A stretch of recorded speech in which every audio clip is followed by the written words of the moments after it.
Alright, welcome ladies and gentlemen, entities of the fog. We are here for the last qualifier of Season 9 of Champions of the Fog, and here today we have Instant Dodge versus Demonic, with Instant Dodge playing as the killer against Demonic Survivor Team here on the Dead Dog Saloon. And I am joined by none other than Hell's Taco Truck.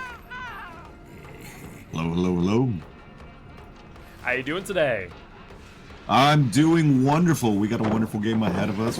I know one of these teams. I'd never heard of Instant Dodge, but I've at least I've known and played for a little bit for Diabolic, I believe you said. Demonic. Demonic, yes, there it is. Close but no cigar there. Speaking of the Bay Shore cigar, which we are in fact seeing the Death Slinger use here today.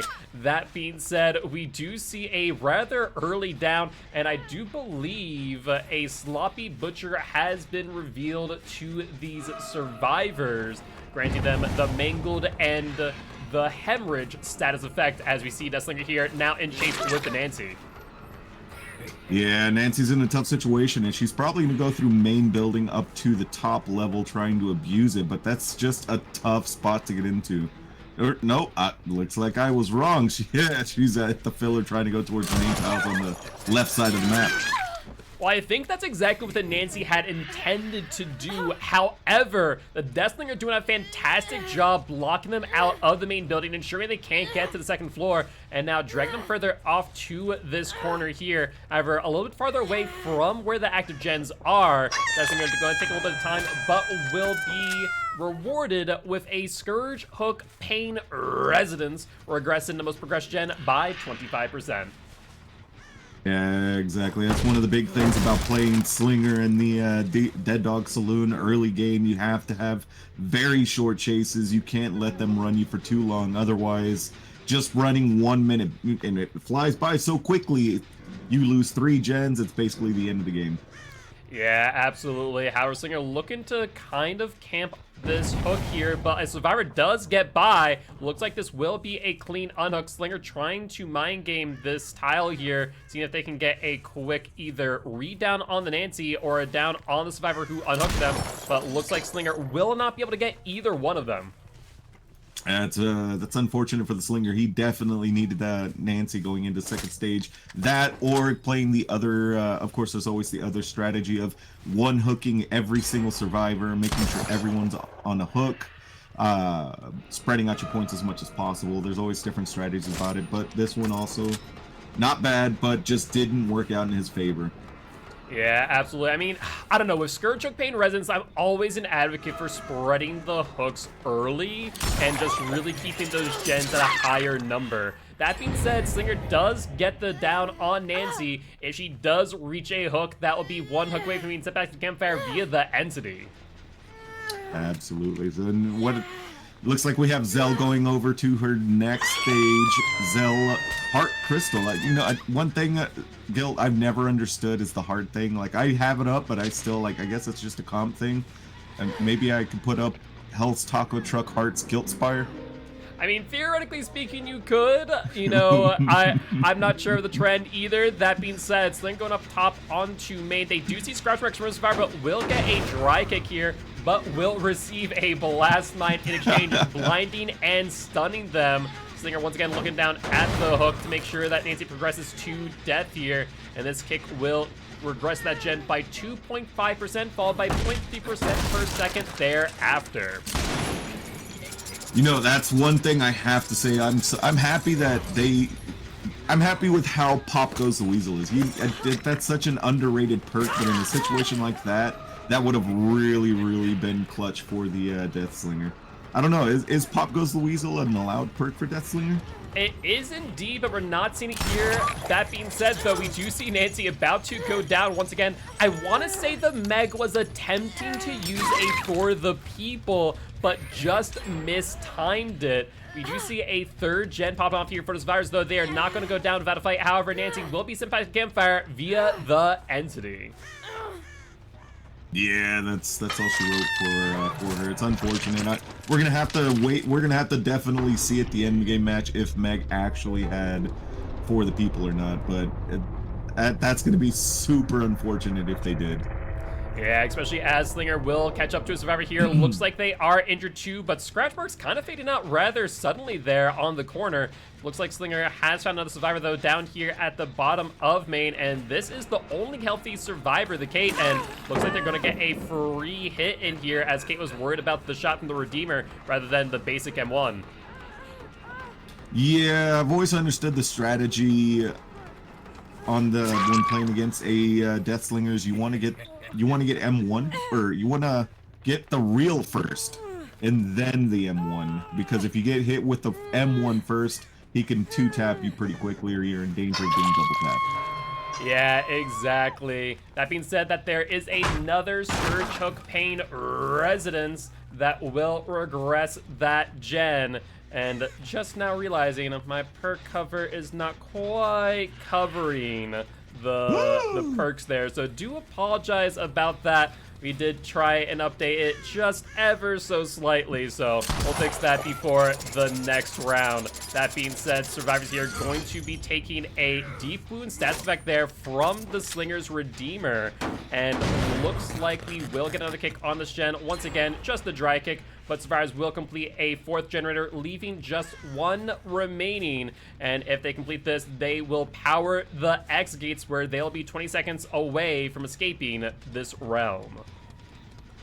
Yeah, it's gonna be it's a very close match. It's one of the closer matches for Deathslinger than I've seen in a long time. The only other match that I've seen closer than this was when Ducky was playing Deathslinger, and I believe it was a Champions of the Fog match where he was just basically bouncing between 3 gens with 3 different people, and it was just perfectly played the whole way through. So this is somewhat similar. Yeah, the gens are a little spread out, but as long as he just bounces between every survivor effectively, he should be able to keep things covered. Yeah, I think at the very least we're definitely going to see a 2K here. We do see Crows in the distance, and Slinger sees it too. That there is the healthy Zarina. Looks like the injured Meg going over to the corner. Zarina, though, not looking where they're going, will end up taking a hit here on the M1. And looks like they're going to be going to the comp corner. No one feel well that they are going down. Yeah, you always gotta love it when they go comp corner. It's always the strategy to try to get him as far away from Hook as possible, but now they're in a tough situation. They have 2 people down. They got 1 person on the Hook. Now there we go. Now all he has to do is down 1 person and go for the next. Yeah, and Deathslinger just gonna wait up BT as long as possible. Still taking the BT hit though. Looks like the Kate will get a second chance here, and Meg off to the races, I imagine, soon to pick up the Zarina.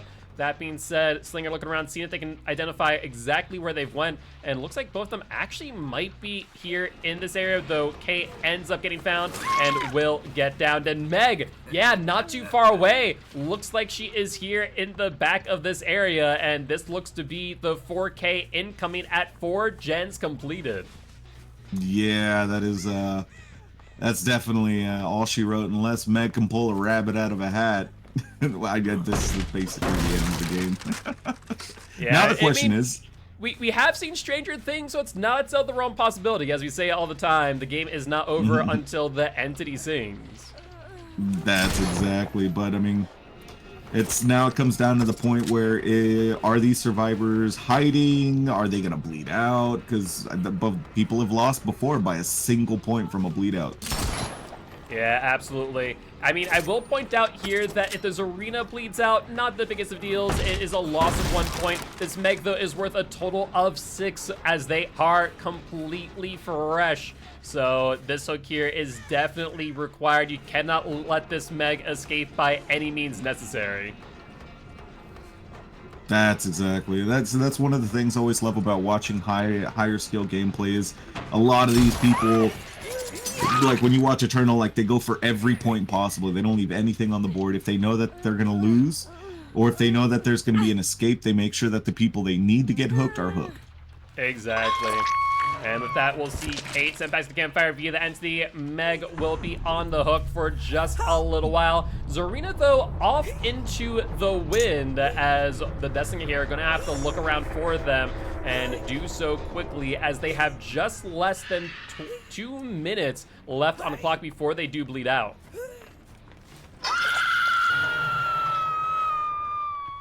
I'm kind of curious to see where. Let's take some guesses. Where do you think this arena is? Well, that's always the question of the day, right? Do you hide in a corner? Do you hide in a more obvious spot? A little bit of mind gaming. I mean, the slugs definitely like to get creative with where they end up in the realm. That being said, we can actually take a quick look as they are about 1 minute and 30 seconds away from bleeding out. And looks like they are taking a nap at the top of Saloon. Maybe trying to get on over to this toolbox and medkit for a quick self-heal. We'll have to wait and see if the Destinator does check the Saloon here, as it looks like they're really just going to comb through the edge of the map first. Yeah, like you said, it's always a lot of fun to watch where you're guessing. Are they in somewhere secret? Are they obvious? I remember watching PTR play against, I think it was Eternal or someone, and there was a 4K early game and Momo was on Oni and the survivor was in the most obvious spot possible, but Momo never found them. Yeah, exactly. That being said, Slinger will in fact find the Zarina, and this here will be a true 4K, but Slinger never breaking that door, might not get to a hook in time. We're gonna get really close here, but it looks like they will end up getting hooked, and that there will be the 4K for the Slinger and instant dodge at 1 gen remaining. Yeah, that's gonna be a lot of fun to watch and see how the other team counters it. Yeah, absolutely. With that being said, we are going to get set up for the next lobby in just one moment. But before we do, we want to remind everyone here today that you, yes, you, the viewers, are our sponsors. All right, and we are back, this time with Demonic piloting the Deathslinger against Instant Dodge's Survivor team. Once again, we are on the Dead Dog Saloon, and Demonic is going to need to get a 4K at 4 gens completed to tie, or a 4K at 3 gens or less in order to secure victory here in round number 1 of the final qualifiers for Season 9 of Champions of the Fog. Yeah, this killer's definitely gonna have their work cut out for them, because a single mistake is gonna end the whole thing. And it's tough to think about, but if he sticks with one chase for too long, 1 minute could cause him the victory. Just a single minute if you really stop the thing. Yeah, it is going to be very close, to say the least. That being said, an amazing shot there on the Lori is going to get that hit, and looks like they will follow up here with a reload. I imagine they're going to go with another shot of the Redeemer here before they try and get to the water wheel. But looks like Slinger kind of losing their trail for just a moment there. Enough for the Lori to get a bit of distance, but not enough before going down. Yeah, that down is absolutely what this killer needs. You already hear and see everyone on a gen. Those gens are very far progressed. Just getting this hook is going to cost him at least, I want to say, 1 gen. However, that there is a Scourge Hook Bane Residence, which has now regressed that gen by 25%, so don't count Slinger out just yet, as we still have 2 perks yet to be revealed, as we do not see here a Sloppy Butcher. Yeah, it's gonna, well, there's one. I'm wondering if the 3rd gen is gonna pop or not, and where they're at, what they're doing, because it doesn't look like, we just saw 3 of the survivors. It doesn't look like anyone's on a gen right now. Yeah, it really doesn't. In fact, it looks like that was going to be a Pop Goes the Weasel, which did regress that gen by 30% of its current progression. But on top of that, that gen is highlighted in yellow. Y'all know what that means, that there is an eruption. So next time Slinger does get a down, that there will regress the gen by 10% and very shortly reveal the auras to the killer. Yeah, this poor Survivor Fry is running for their dear life. They're just trying to hold this killer off as long as possible. But man, dude, you get panicked. I get where he's coming from. He goes down. I've been there. You get hit a little too early. Had he held this killer for just a few more seconds, 3 gens would pop. But I mean, it plays out the way it plays out. Yeah, absolutely. Things are looking a bit difficult here for the survivors, though. There's going to be a survivor on second stage quite early into the round, not to mention the usage of both Pop, Eruption, and Scourge Choke Pain Resonance. Definitely going to slow these survivors down as long as the Slinger can get value. That is the most important thing, especially with these kick perks, where you need to actually take the time, go to the gens, and kick them in order to get value here. We see the survivor, though, completing gen in front of the Slinger's face. Those Slinger not going to take that lane down, as they will get a shot with the Redeemer and break it off with the Bayshore Cigar. Yeah, so help me understand. I know there's a difference between when a Slinger breaks with the Bayshore Cigar. What does that do? Like when he breaks the chain? Like I know there's a benefit to it. Yep, so the Bayshore Cigar reduces the stun duration when a survivor breaks free from the Redeemer by 1 second. And 1 second might not seem like a lot, but in DVD terms, it is a lifetime and a half. That being said, we see the Adam coming in for an unhook. I think the Slinger here going to set up for a potential shot and holding the Adam hostage, but 2 survivors coming in. There's 2 survivors off the gens now, and looks like they're going to take the hit on the ace. A really interesting play there by the Slinger, trying to juggle 2 survivors at the hook in order to progress Lori to death. You know, I have to say I'm always super impressed when I see people do a 2-man save, because it takes a lot of practice. A lot of people don't give enough credit to how difficult a 2-man save can actually be, because both survivors have to be in time and basically in tune with one another when they go for it. One has to juggle, the other has to grab. One has to take the hit, the other has to run or grab. You know, from there, it's a big game between the 2 of them. Oh yeah, absolutely. That being said, this will be Lori's Sympathizer Campfire via the Entity, as we don't see anyone coming in for a flashlight save. However, survivors have already completed 3 generators, so in the instance that the Slinger wants to walk away victorious here in round number 1, they are going to need to stop these survivors from completing a single gen. Otherwise, we'll be at the tie condition in which survivors will only need to complete 1 more gen to walk away victorious here in round number 1. Yeah, I'm gonna be honest here. I see a 4K. I see a tie is what I'm looking at, because it's gonna be extremely difficult for this killer to get a 4K without a single gen popping. Because already almost a minute has passed. So this guy, he's already at risk of losing another generator, and these gens are really spread out.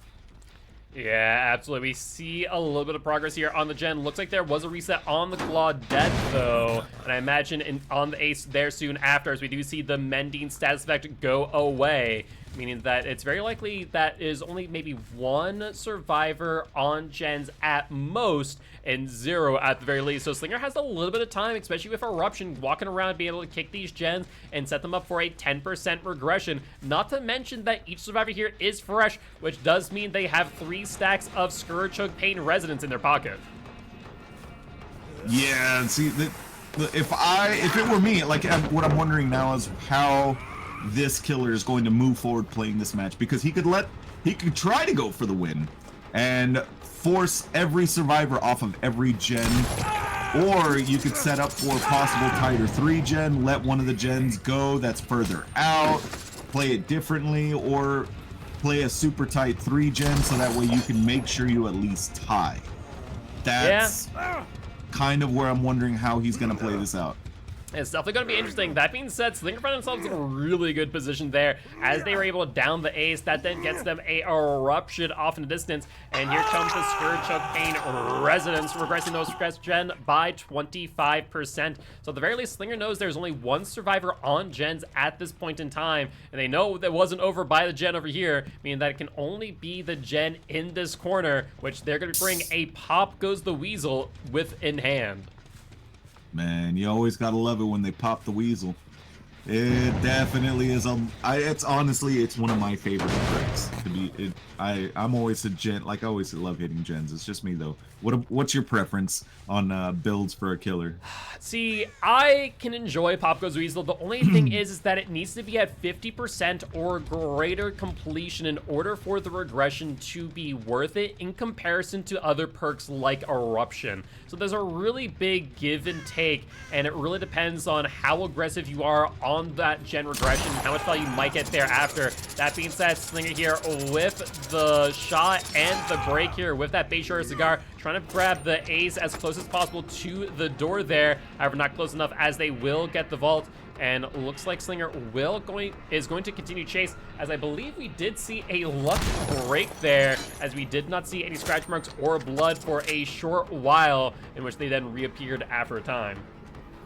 Oh man, this Slinger's just has nerves of steel. I don't know if I could possibly keep on a chase that long, knowing that all of these gens are that far progressed, but I'm not a slinger main, but that was I didn't see that Claudette hiding there.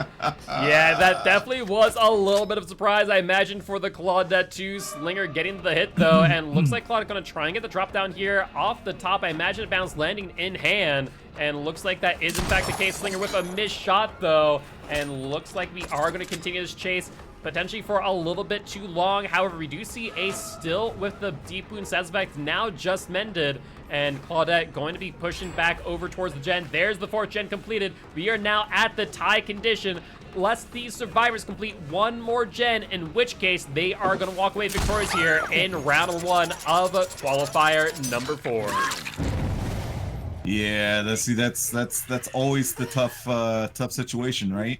Like I said, the best Slinger game I've ever seen played would, again, I'll go back to Ducky. I've never seen someone juggle a game so perfectly, but at the same time, I've never seen a team juggle gens and play it perfectly. Like when I watched that game, super blown away. It was a Champions of the Fall game, and it was just everyone was playing it just exactly just right until Ducky was on the gen for 1 second too long. Like you said, those seconds mattered, and pop from there. But this does not look in the favor of Demonic's killer right now. Yeah, however, Survivor's doing a great job there ensuring that the Claudette did not go down. Got a little bit lucky there with that borrowed time timer. Slinger missing shot on the ace though, and that does leave the Atom to complete this 5th gen. Slinger cannot waste too much time lest they end up giving them this 5th generator and the win here in round number 1. That being said, Ace gonna be going down. I think Slinger trying to go for the grab there. However, Ace with the fastball cannot be grabbed across that pallet. Though this does mean that they will be progressing to 2nd stage. However, no Scourge Hook Pain residents, as Adam's the only survivor currently fresh at this point in time. So right now we have him in the 3 gen. He was on that survivor for maybe about 20-25 seconds. So we have at least 2 gens that are fairly well progressed. Where do you think that this killer can pull away the win? I mean, they've lost the win. The win condition is no longer tie. there. That being said, the tie condition, it's possible. There's a little bit of a 3 gen here. Note, though, that Slinger is an M1 110 killer, so they are going to take a little bit of extra time to get from point A to point B. The biggest thing that these survivors need to do is to reset. They need to reset, stay healthy, take hits, work their way away from the gens, and go from there.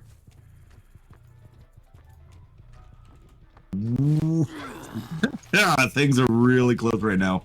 We have 3 survivors, 2 injured, 1 full health. Everyone's on a gen. It's a 3 gen. It's a loose one, but it's still a 3 gen. I'm kind of wondering what's going on here, because the Slinger's looking around, going around with Killer Shack. I'm sure he's gonna spot someone here shortly. Well, Survivor's doing a really good job just staying barely out of reach of this Slinger, at least out of line of sight. We do see Adam there being a little bit cheeky at that door. We see actually 2 Survivors at main trying to grab the Slinger's attention, but Slinger not going to fall for it. Instead, just going to cut off the Survivor here in main. We see scratch marks going up top, and that there is the Claudette. A shot and a miss, though. And looks like Slinger going to be trying to push now the ace off of this gen, and this is kind of what we're going to be seeing for a little while here. I think this will stall out unless they do make a mistake, as we do see the ace here with the deep wound stats effect. Slinger, though, going to have to follow this up quickly with a down here at the LT wall, but ace will dodge that there and make way towards this back area. However, not the strongest area to be, though a lucky break, at least breaking chase for a little bit before being found here at this corner. I have to agree. It's kind of a tough situation for the team and for the killer. This comes into the point where I was talking about earlier, was does that Slinger let that gen in the far corner go, or does he hold the 3 gen from water tower to main building? And that's where it's kind of now he's pointing into now he's in a situation where he's got a really loose 3 gen. He's at risk of losing 1. It's a tough spot, but it's not impossible for this killer to win it. Or to tie it, excuse me. However, the unfortunate thing here is that Slinger just was not able to get that down there on either the ace or the Atom. If they had, it would have made a world of difference with 2 gens hit by Eruption. That being said, Claudia found out here in the edge of the map. If they do get down, Slinger's going to be in a very powerful position. And there is the down. 2 gens regress by 10% as these Survivors are resetting off in the distance. And with Claudette going down, that will mean that she is 1 hook away from being sent back to Campfire via the Entity. And things are starting to look a little bit grim. Yeah, things are cut. Things are starting to slow down here. 2 Survivors left. We have 1 on hook, 2 gens, 3 gens. 2 of them, I think you said, were regressing. So it's kind of interesting to see what they do. Do you let the Survivor die and pop the 1 gen, or do you try to 2-man save? What it looks like to me is they're sticking on the gens. They're not going to go for the save. Yeah, I think they need to be working on the water wheel gen as of right now. Is one of the only gens that was not hit by Eruption or any other regression perk. It's far enough away from the hook that you could theoretically drag the Slinger away just like they are now and go in for the save. However, looks like Slinger not going to pursue that, knowing that there is someone going for the save here. There's the ace. They're going to try and get the Claudette out of the game here, waiting out the BT, holding the Redeemer. Unless ace is here for a body block, that there will be the Claudette down. However, Adam still going to be on the gen over on Water Wheel. Slinger, known to 2, will not pick up the Claudette. Instead, going to push them off that gen as soon as possible. Nah, I don't know. That was a rough call. I don't know. That's because there's 3 different ways you can play this. 1, you can have both Adam and Igor split on 2 different gens, working them, getting them done. Or you can have both of them on Water Wheel gen. Or you can have 1 on Water Wheel gen and 1 going for save. And what the question comes into play is, did they make the right? Do you feel like they made a effective call? I mean, given the circumstances, absolutely. The Slinger had no line of sight or no way to protect this gen here. We see the ace chipping away at it. It is almost completed here, though ace will take a hit, meaning that they are going to be in a dire position unless they are able to get away fast enough. Slinger, though, with the quick reload from those Warden's keys, trying to get the shot there. Adam trying to take the body block. Things were looking to be in a fantastic position here for the Survivors, but now with that ace taking off that gen, things are going to get regressed just a little bit. But note, no pop goes to Weasel. Eruption is applied, but this kick is only going to be 2.5%, followed by 0.3% per second thereafter. That's not a lot of regression over a span of time. So these Survivors just need to reset, once again, grab the Slinger's attention, and then slowly but surely chip away at this generator. However, Adam needs to get out of dodge real quick, lest they go down and give the Slinger 20% across 2 gens.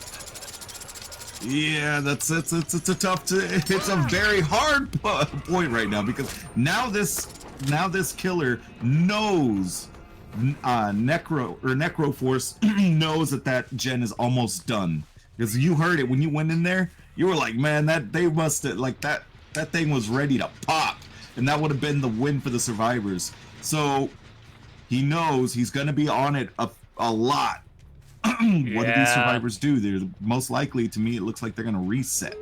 No, in fact, they are going to ignore the reset and complete the 5th gen. They did exactly as I was thinking they were going to do, and instead switch over to this corner gen here, as they once again lacked line of sight on it. And that's one of the biggest things. You want to rob the killer of known information, and that there was a perfect example of it as they complete that 5th gen and now have power the X gates. These survivors are only 20 seconds away from exiting this realm. Yep, that's, oh man, that's tough. But you know, hey, this killer did his best. He came in here, he played as effectively as he could. It just, you know, hey, when you make 1 or 2, when you're on someone for 1 or 2 seconds longer than you were intending to be, like you said, those seconds add up and they make the world of difference.